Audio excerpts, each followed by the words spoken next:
Our nation in mourning after the assassination of Charlie Kirk. Supporters have been paying their respects outside of Turning Point USA's headquarters in Phoenix, Arizona. Charlie Kirk will be memorialized with a funeral service on Sunday at State Farm Stadium in Glendale, Arizona. In a powerful tribute, Utah Valley University draped a massive American flag over the area where Charlie Kirk was assassinated. Students there returned to classes yesterday. Some say they are very shaken. I think even just being on campus was hard for everybody. You know, it's a super emotional moment. This is somewhere that we go to further our lives, and it could be also the place where it ends our lives. He celebrated all the things I support: family, God, love. He never went a day in his life never preaching about how much he loved those. I think it was important that he really, you know, spoke to the youth because they're our upcoming generation. I don't think UVU is ever going to be the same. You saw Tuesday and Wednesday. We're checking in on the nation and on that campus on a regular basis with our love, our thoughts, and we want to hear theirs, what they're going through. Moments ago, President Trump honored Charlie Kirk's legacy while speaking from the UK. Charlie Kirk was heinously assassinated for speaking his mind. He was a great young man, incredible future. Some people said he might be president someday. I told him, I said, Charlie, I think you have a good shot someday at being president. And he just wanted to take care of youth. He loved youth. I've never seen anybody relate to youth like Charlie, and they related to him, and they're devastated. And as we take a moment as a nation to bow our heads and think better thoughts about the future if we can, the left is making that very hard to do by pushing false narratives, like the one about Charlie Kirk's suspected assassin. ABC has suspended Jimmy Kimmel's late-night show live indefinitely over remarks he made surrounding all of this that we've been through. Kimmel is reportedly furious over the decision and looking for ways to get out of his contract. Here is exactly what he said in his opening monologue on Monday. We hit some new lows over the weekend with the MAGA gang desperately trying to characterize this kid who murdered Charlie Kirk as anything other than one of them and doing everything they can to score political points from.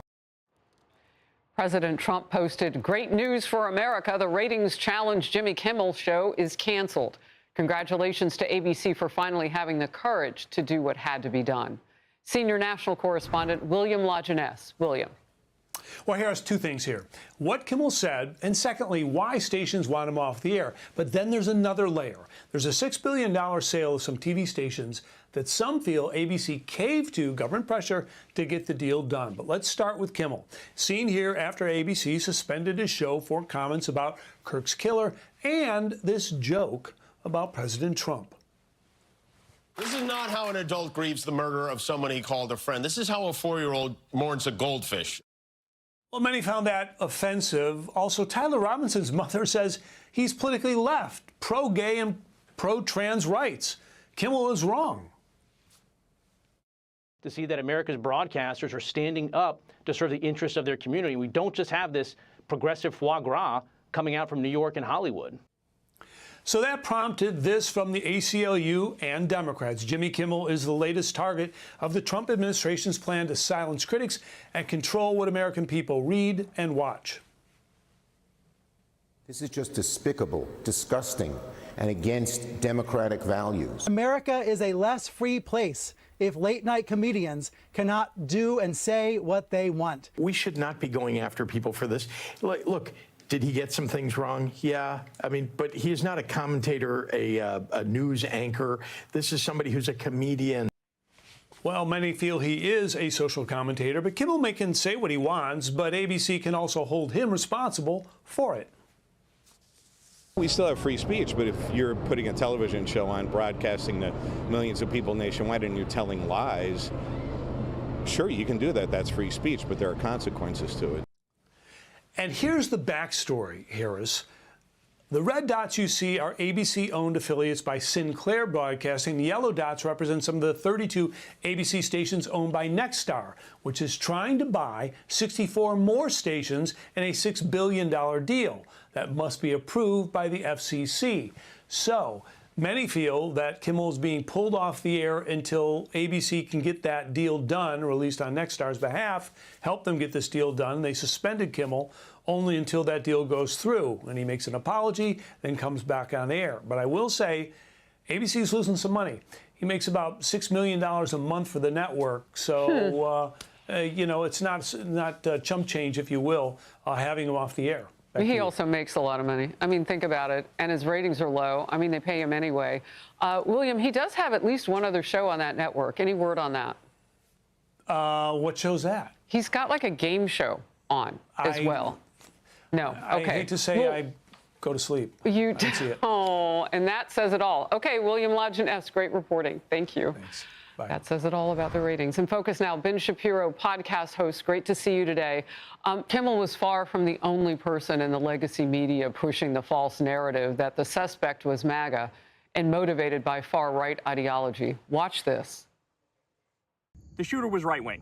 There's no ifs, ands, or buts about it. It's not really hard to figure out. In fact, he was very, very right-wing.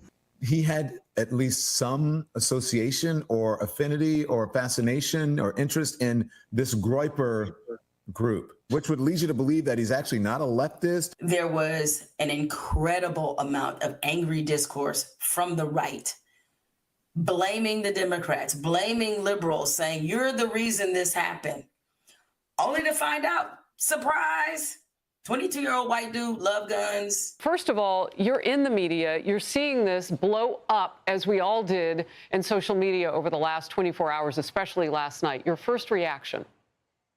My first reaction is I'm sort of surprised that it took 10 years for the public to sound off on how much Jimmy Kimmel sucks. Sinclair has made very clear their feelings about Jimmy Kimmel. They say they're going to replace his show on the air this Friday with an hour-long tribute to all of our friend Charlie Kirk, which I think is exactly the right move. I would not be shocked at all if that tribute received significantly higher ratings than Jimmy Kimmel's show did in that slot.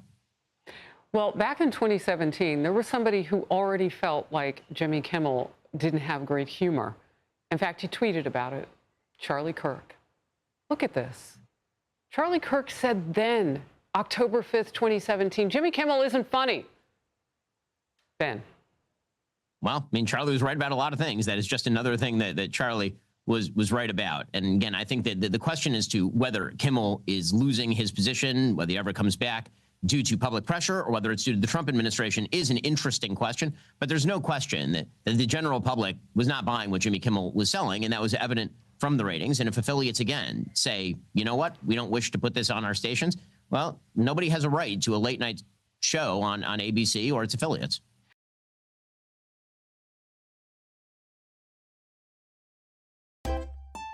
If you enjoy this content, please consider subscribing to my channel to stay up to date with future videos. Thank you for watching.